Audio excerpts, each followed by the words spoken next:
Qué lindo es cuando encontramos profesionales de la tecnología que están fuera de las industrias tradicionales, que están en industrias más específicas, que tienen retos mucho más específicos a nivel de implementación de software y les ha tocado batallar mucho para encontrar soluciones correctas y desarrollar soluciones correctas. Por eso en este episodio les traigo a Fabricio Cadena, que es un ingeniero de sistemas, director de TI con mucha trayectoria, que tiene mucha cancha en industrias no tradicionales. Hola equipo, aquí estamos con Fabricio Cadena, director de tecnología de Santa Priscila, de la industria de la piscicultura, una industria que tiene muchísimos retos en el campo, que tiene muchísimos retos con medidores, una industria que armar una arquitectura de software para una compañía de estas es muy retador y obviamente él ha tenido que contratar soluciones externas, ha tenido que desarrollar proyectos internos, contratar proyectos de desarrollo a la medida. Supongo que es un reto inmenso, estimado Fabricio. Entonces,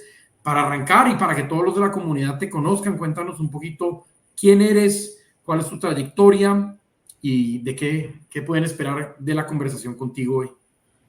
¿Qué tal? Ya como bien dices, mi nombre es Fabricio Cadena. Tengo trabajando en la industria desde el año 1992. Okay, tengo algunos años en esto. He pasado por empresas bancarias, empresas de retail. He trabajado en México, en Puerto Rico, aquí en Ecuador. Después estudié una maestría en el TEC, regresé acá y desde 2004 sigo aquí en mi país, dándole con todo para avanzar. Buenísimo, estimadísimo. Oye, y los retos actuales de la piscicultura, supongo que son muy diferentes de los retos que trae la banca o que trae el retail a nivel de soluciones de software y de integración de plataformas y herramientas digitales. Supongo, ¿cuál es el mayor reto que presenta la industria de la piscicultura y cuáles son las principales diferencias con sectores más tradicionales que muchos de nosotros sí conocemos? Definitivamente los retos son grandes porque estamos hablando de animales, 24 horas tienes que vigilarlos y aparte están bajo el agua y la naturaleza juega un papel importante, ¿no? Porque de repente hay más sol, más agua, menos sol, todo eso hace que la temperatura cambie y nos afecte en el cultivo del animal como tal. Entonces, y aparte están ubicados en lugares remotos. Las piscinas no es que están dentro de la ciudad, están lejos y darles conectividad, enlaces a los sistemas allá es complicado. Y nosotros en la ciudad, digamos que tenemos las oficinas principales, pero el grueso de los 18,000 empleados están en las camaroneras y en las plantas, que son lugares remotos. Entonces, es diferente totalmente a lo que yo trabajaba antes en oficina. Sí, salía a hacer recorridos a sucursales y todo eso, pero no es lo mismo, era dentro de la ciudad como tal. ¿Okay? Entonces, aparte que es muy dinámico, toca andar viajando, si voy en carro, en bote, en helicóptero, es diferente. También te ayuda un poco a ti como persona a desestresarse un poco, aunque es cansado igual el viaje, pero es totalmente diferente a lo que manejaba antes. Excelente, estimadísimo. Y cuéntame un poquito, en la industria de la piscicultura, cuando uno habla de software, supongo que hay muchos retos de señal, cuando se habla de trabajo en campo, centralización de datos, porque supongo que tienen diferentes complejos o diferentes, ¿cómo le llaman? Diferentes, Camaroneras correcto. de plantas. Las camaroneras, ¿cómo hacen para centralizar la información, mantenerla al día? ¿Qué tanta es la necesidad de información en tiempo real y qué tanto se puede cumplir con esa necesidad? En realidad, la tecnología últimamente en las camaroneras se está implementando un montón, porque antes la mayor problema que tenía uno era la cuestión de energía, porque son lugares remotos y no había energía pública.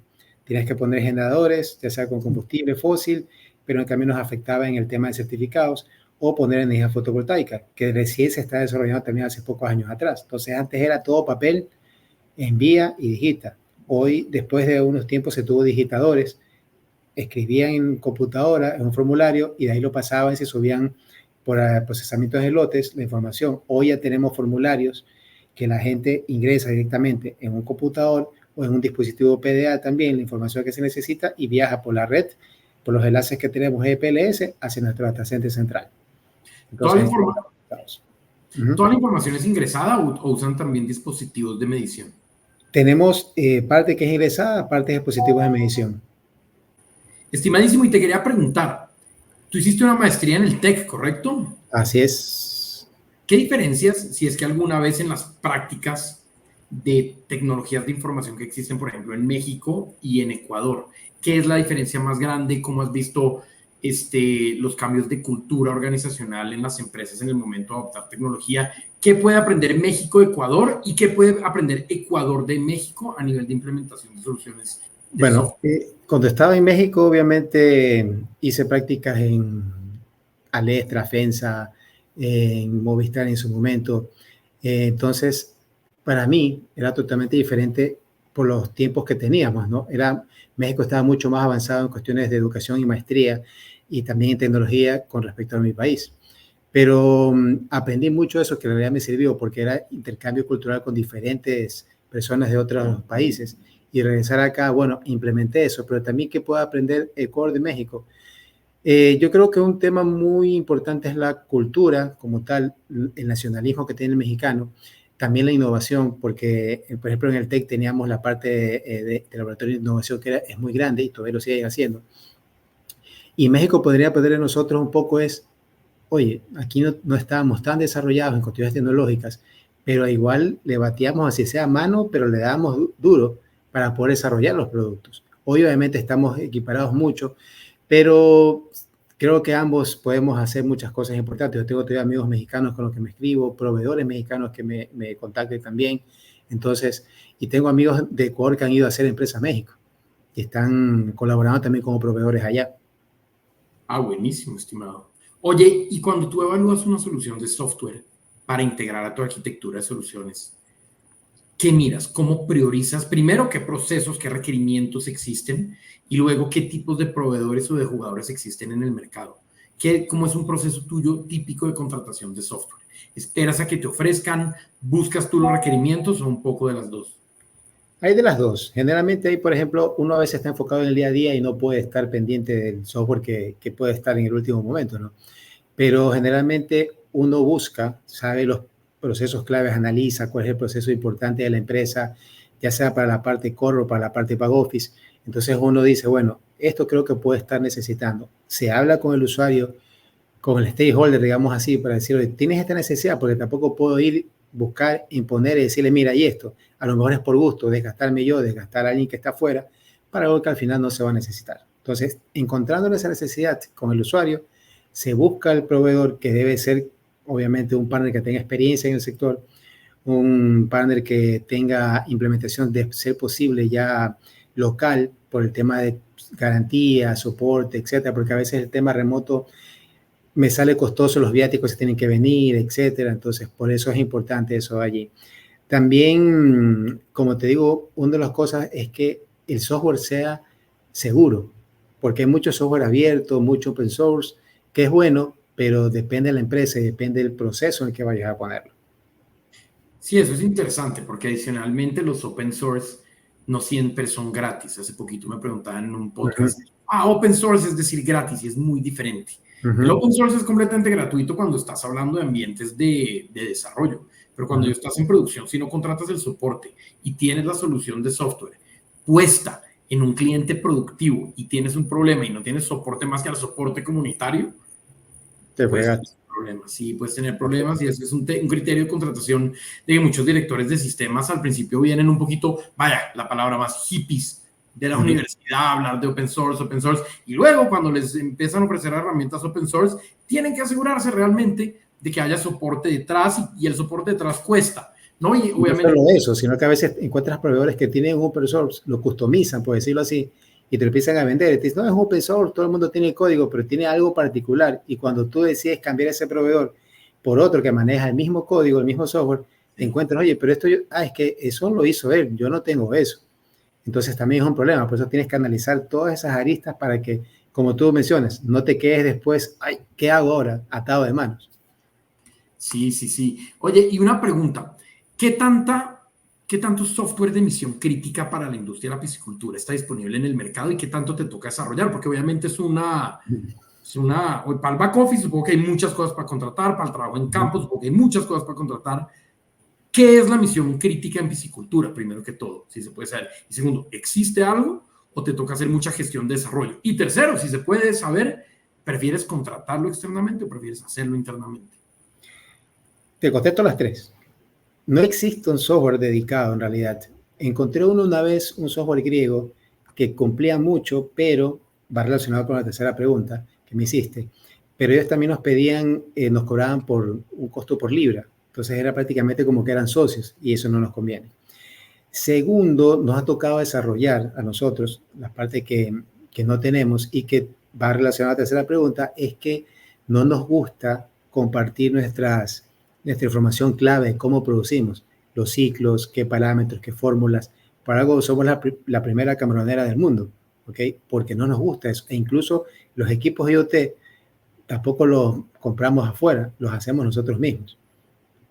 Desarrollamos, vemos cómo se hacen, aprendemos y los mandamos ya a hacer en serie cuando ya corresponde. Pero nosotros investigamos esa parte también. Oye, interesante lo que estás diciendo. IoT, cuéntame un poquito de la arquitectura y la infraestructura que has montado con IoT, qué tanta variedad de dispositivos, cómo les dan mantenimiento, cómo los integran. Me interesa mucho porque IoT fue alguna vez como lo que luego fue blockchain y lo que ahorita es inteligencia artificial, en el sentido que todos los softwares lo quieren tener, pero nadie sabe cómo se implementa bien, ¿correcto? Y IoT fue el caso. Todo el mundo quería medir la luz de las sucursales con IoT y punto, pero como para decir que tenían IoT. Y obviamente los ejemplos más tradicionales con edificios inteligentes y todo este tipo de cosas, pero en piscicultura deben haber casos de uso bien interesantes y seguro que nos escuchan, hay mucha gente o que le interesa emprender o que ya ha emprendido en interacción con dispositivos de Internet of Things. Entonces, me gustaría saber un poquito más y se puede profundizar un poco, estimado. O sea, la parte de IoT lo maneja desde 2 puntos. Netamente la producción como tal, de vigilar el animal, escucharlo, ver temperaturas del agua, la dosis de alimentación, por ese lado, pero también tiene la parte administrativa. Encender los equipos, apagar los equipos de manera remota. Estamos hablando de varios kilómetros. No es que una camaronera es chiquita, estamos hablando de varias hectáreas. Entonces, imagínate equipos que se encienden con motor o que son eléctricos y tienes que ir, apagar el switch y levantar el switch, subirte en un bote para ir al medio de la piscina y apagarlo. No es muy práctico, involucra costo, están encendidos cuando no deben o están funcionando ya cuando se debe terminar el uso. Entonces, es importante por eso. Nosotros nos damos los dos lados, desde el punto de vista de la cosecha y cultivo del camarón y desde el punto de vista de las máquinas que se utilizan, estaciones en bomba, motores eléctricos, etcétera. Entonces, es importantísimo para nosotros la parte de IoT. Y todos esos parámetros los usamos para tomar decisiones después. Oye, es interesantísimo, estimado, lo que estás hablando. Y hay algo que dijiste que es más interesante todavía, que son los factores de riesgo. Tú cuando trabajas con animales, te arriesgas a que se mueran. Y si se mueren los animales, te arriesgas a perder mucho dinero. Y esto todo puede venir relacionado a la operación de alguna herramienta digital, ¿correcto? ¿Tienen alguna práctica de mapeo de riesgos y de cómo se pueden mitigar a nivel de software para que no hayan pérdidas y fugas de dinero en el momento que están, administrando o gestionando su activo y consumible más importante, que es el animal, el camarón? Claro, sí tenemos. Como te digo, la parte IoT mide parámetros, entonces ya tenemos umbrales. Depende de dónde estén, ya sabemos qué puede estar pasando y tomar acciones. Nivel de oxígeno, nivel de temperatura, etcétera, mediciones que se hacen en el animal. Estamos probando ciertos dispositivos que te midan el animal dentro del agua, ¿ok? Para poder tomar decisiones sin necesidad de sacarlos. Pero son cosas que definitivamente tienes que estar ahí. Una cosa, como te dije al inicio, animales vivos en la superficie, pero en el agua es complicado. Claro, dentro del agua, pero obviamente si ya tienes dispositivos y luego me explicas cómo funciona ese dispositivo, porque es complicado, por lo que estoy entendiendo. Si los monitorea debajo del agua, lo que estás haciendo es mitigar el riesgo de tener que sacarlo, perder parte del cultivo, ¿está correcto decirle cultivo? Perder parte del cultivo, perder parte de la muestra y arriesgarlo solo para hacer mediciones que luego van a bajar el rendimiento de un cultivo específico en una temporada específica. ¿Qué hacen ustedes para poder medirlos adentro del agua? ¿Qué tipo de dispositivos se trabajan? Con cámaras. Estamos probando cámaras con una marca china que no puedo mencionar el nombre. Estamos trabajando para poder ver, ellos lo utilizan también en otro tipo de cultivo de animales, en otro tipo de agua. Estamos tratando justamente de ver eso, cómo podemos hacer esas mediciones sin necesidad de tanta manipulación del animal. ¿Y la cámara qué te da? Reconocimiento de imágenes, necesitas captar muy bien a un Da reconocimiento de dispositivo. imágenes que graba, hace una analítica y me devuelve unos valores. Buenísimo. Y esta tecnología de reconocimiento de imágenes, ¿qué tan precisa es? Porque mucha gente que ha hablado conmigo ha querido montar en diferentes industrias, inclusive yo en mi empresa, en VIPQuest, tenemos un tema de reconocimiento de imágenes muy puntual para retail, pero el reconocimiento de imágenes todavía falla. En algunos temas comerciales, si tú tienes márgenes de error en reconocimientos de imágenes, parecería que no es tan grave. Pero lo mismo en temas de alto riesgo, como la calidad de un cultivo, qué margen de error puedes aceptar, qué tan madura está esa tecnología de reconocimiento de imagen y análisis. Cuéntame un poco de eso.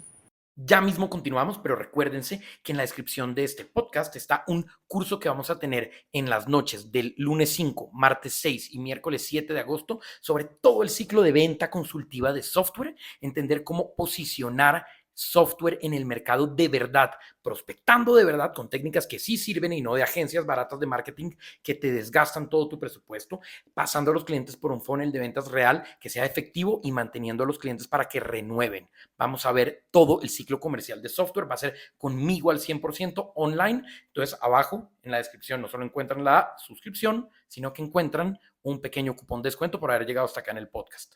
Está inmadura todavía, estamos recién probando, porque como tú dices, es complicado. Y estamos hablando de aguas, pero son turbias, porque es una piscina. No es que tiene una rotación constante de agua. Entonces nosotros le damos, variamos el agua, oxigenamos, la movemos, pero no es igual. Entonces estamos justamente en ese proceso de aprendizaje. Tiene ahora un margen de error alto, pero estamos en eso, ¿no? Solo para que la gente se abroche los cinturones. ¿Qué tanto se demora un ciclo de implementación de el core business en piscicultura? Podemos hablar de años, un año y pico más o menos, la parte, mira, nosotros en la fase de levantamiento de parámetros, en desarrollar el software nos hicimos más o menos 8 meses, en implementarlo nos hicimos en 3 meses, pero todavía estamos dándole en esa parte, falta la parte de inventario, falta la parte de laboratorio, planta, entonces estamos en la parte donde se cría el animal, pero sí toma su tiempo en meter los parámetros, ver todo lo que el sistema haga, que tenga que hacer en el sistema en el momento en que recibe un dato y qué hace después, qué resultado nos muestra. No solamente es digital, sino también que queremos que cuando digite los valores o lea de los equipos, nos diga qué hacer. Oye, la dosis es mucha, la dosis es poca. Ese tipo de cosas también involucran. Y obviamente es inteligencia, vaya en tiempo real, sobre un input puntual que se da a la máquina. ¿Cómo está un equipo de sistemas constituido en una empresa como la tuya? ¿Qué tipo de roles tienes? Si se puede saber a nivel jerárquico, ¿cuánta gente tienes? ¿Estás buscando a alguien ahorita? Sí tenemos departamentos grandes en realidad, somos más de 50 personas, entre parte de redes, parte de seguridad de información, desarrolladores, parte de experiencia de usuarios, la parte de soporte como tal. Lo que más involucra a veces tiempo es ir a los campos, ir a las camaroneras, a dar soporte. También el tema de comunicación, porque es muy importante. Imagínate a alguien que está ya sin teléfonos, no hay señal celular, no hay energía eléctrica, así nomás. Entonces hay que suministrar todo eso para que la gente se sienta a gusto también, porque están encerrados, no es que pueden salir todos los días. Se van, están en turnos y se quedan ahí una semana y salen libres. Entonces es soportar toda esa infraestructura que hay, todos los servicios que tienen. Entonces el departamento que tengo es lo suficientemente grande para soportar eso y a veces estamos apretados cuando hay ciertas implementaciones o ciertas necesidades puntuales. Buscar ahorita, sí estoy buscando una persona porque alguien se fue a otro lugar, entonces estoy buscando a alguien que maneje el tema del working, pero desde el punto de vista de infraestructura, implementaciones, torres, diseño de diagrama de red de radio con suscriptores, la parte fotovoltaica, hacer los cálculos de cuánto hay que poner en baterías para que soporte una carga de tantos equipos que van en la torre, etcétera. Buenísimo, estimado. Si quieres ponemos la apertura aquí en el link del podcast para que la gente pueda aplicar en dado caso de que a alguien le interese. ¿Está bien? También, supongo que dentro de todo el ciclo de software que es implementación, despliegue, soporte, mejora continua, quiero entender que el despliegue es lo más duro que ustedes tienen.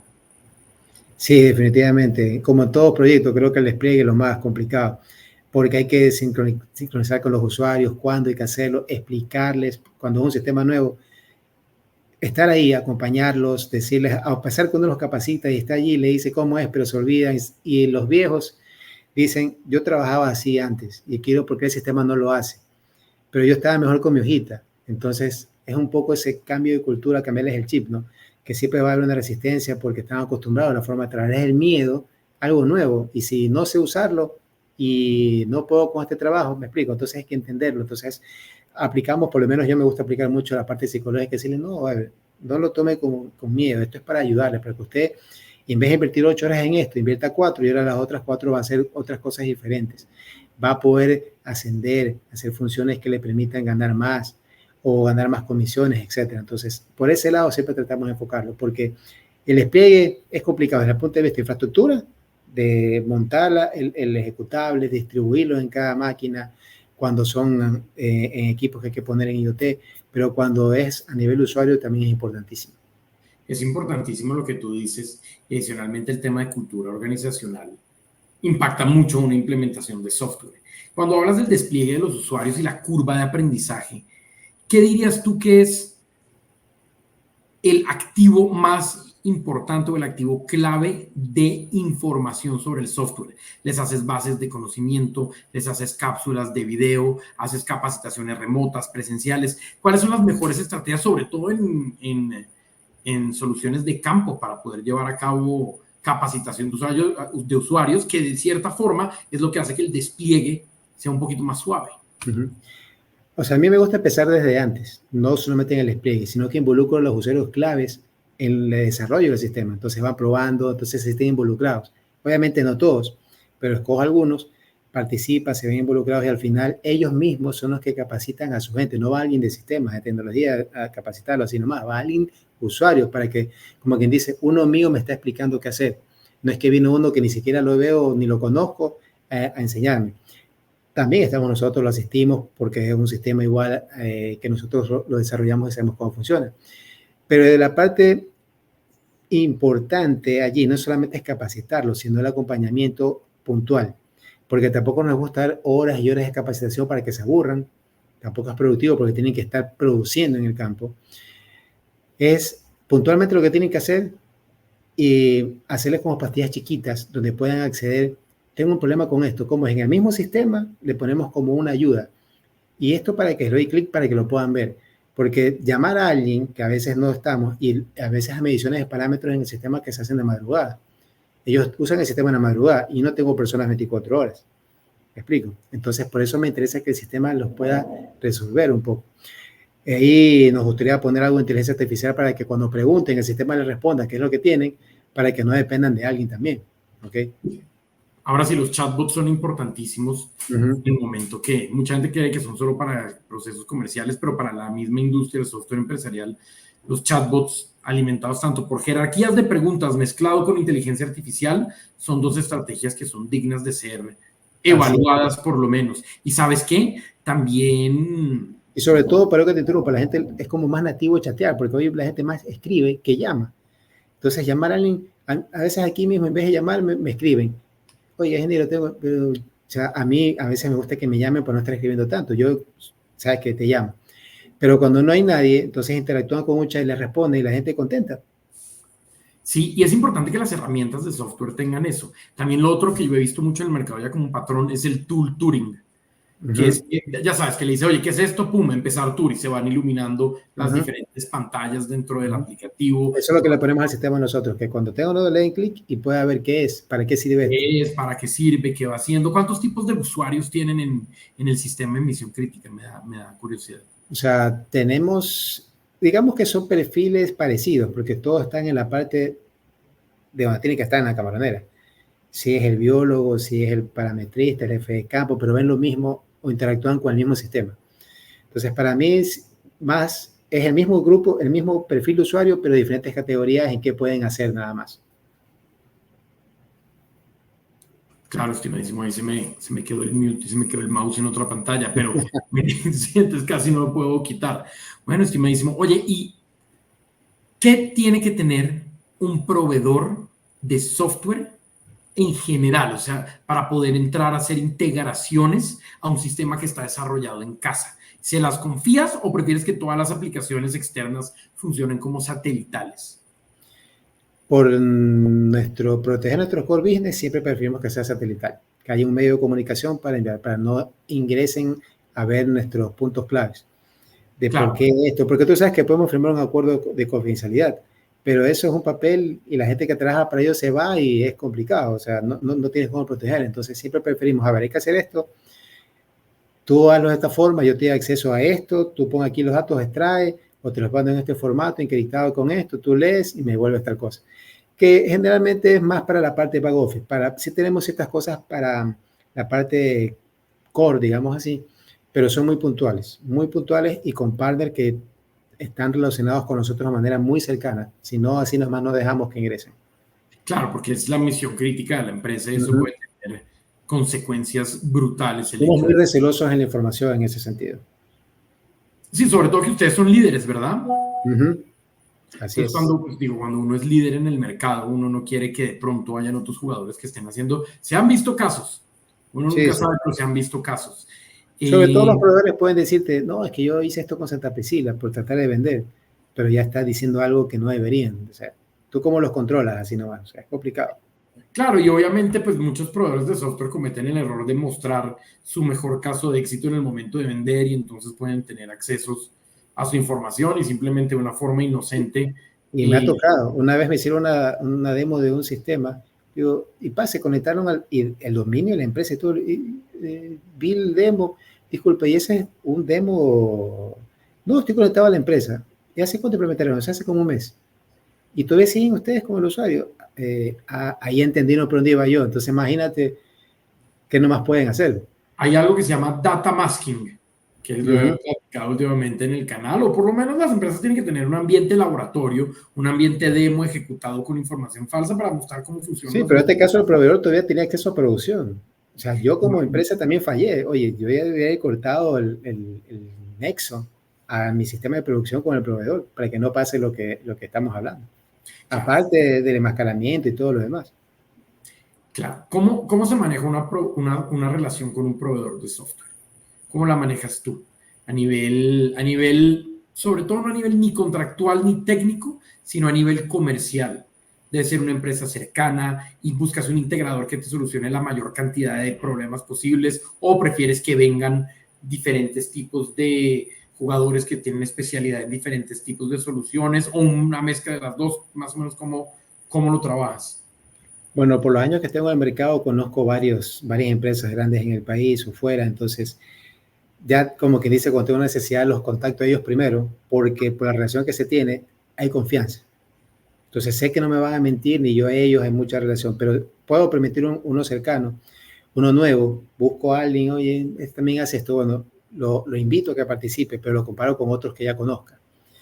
Y entablo mucho la conversación, a ver, cuéntame, ¿cómo así esto? ¿Por qué lo haces así? ¿Con qué clientes has trabajado? Llamo a los clientes, les pido referencias, dame los clientes con los que has trabajado en proyectos recientes, no de hace 6 años, de hace poco, entonces los llamo y les digo, no, yo sé que esto le llamo, no, tú dame la lista que yo los llamo. Perfecto, sí, eso es buenísimo. Es mejor que conectar porque se puede estar conectando con amigos. Lo que yo hago cuando muestro mis clientes existentes es que veo el número del corporativo y la extensión y le digo las horas a las que va a estar el stakeholder para que sepa que están llamando a un jugador correcto. Porque fíjate, si nosotros una vez recibimos una consultoría, no al caso, pero una consultoría de DevOps y justamente nos dio una referencia falsa que era un tipo dentro de la empresa actuando y realmente nunca habían tenido clientes y nos metimos en un problemilla gracias a eso. Entonces hay que tener ese colmillo para poder investigar bien, porque si no te metes con cualquiera y al final tú estás contratando a alguien y el problema no va a ser el proveedor, sino tuyo, porque tú lo contrataste y no hiciste un buen análisis. Sí, así es, estimadísimo. Oye, pues estimado, muy valioso, la verdad, muy valioso el conocimiento. Interesante hablar de industrias que son un poco menos tradicionales, que tienen retos más complejos, operaciones más robustas y que por necesidad y no por innovación per se les toca implementar todo este tipo de herramientas innovadoras como IoT, como Image Recognition en tu caso y un poquito como inteligencia artificial. Entonces creo que nos acabas de dar un insight en la mente del CIO de una forma importante y te agradezco mucho, estimadísimo. ¿Algún mensaje final para todos estos emprendedores en software, vendedores de software que nos escuchan? Bueno, a todo el que quiera emprender, que lo haga con gusto, pero conociendo buscando un nicho, no hay muchos. Entonces, si te pones a que ya hay un montón, bueno, tienes que tener algo que te diferencie, si no busca algo que no existe en el mercado para poderlo hacer, porque si no vas a hacer uno más y es muy complicado. Pero que lo hagan, o sea, siempre es bueno innovar, buscar cómo desenvolverse. Y a ti, pues te agradezco mucho por la invitación. Yo te fallé muchas veces en cuestiones de tiempo, salud y cosas personales, pero aquí estamos y cuando quieras, pues aquí estoy nuevamente para que coordinemos. Buenísimo, estimadísimo. Pues claro que sí va a ser de mucho valor platicar en un futuro más temas contigo. 100% los vamos a estar hablando. Y pues todos los que están escuchando, suscríbanse si no han hecho like al canal, que eso nos ayuda mucho a crecer y pues vamos para adelante. Muchísimas gracias, equipo, por estar en este episodio con nosotros. Muchas gracias a Fabricio y acuérdense que si el algoritmo les recomendó este video es porque lo deberían de ver. Está muy bueno. Y este de acá es el último que subimos. Así que sigan en el canal con nosotros, sigan escuchando este maravilloso podcast. Muchas gracias a todos los invitados. Vamos para adelante.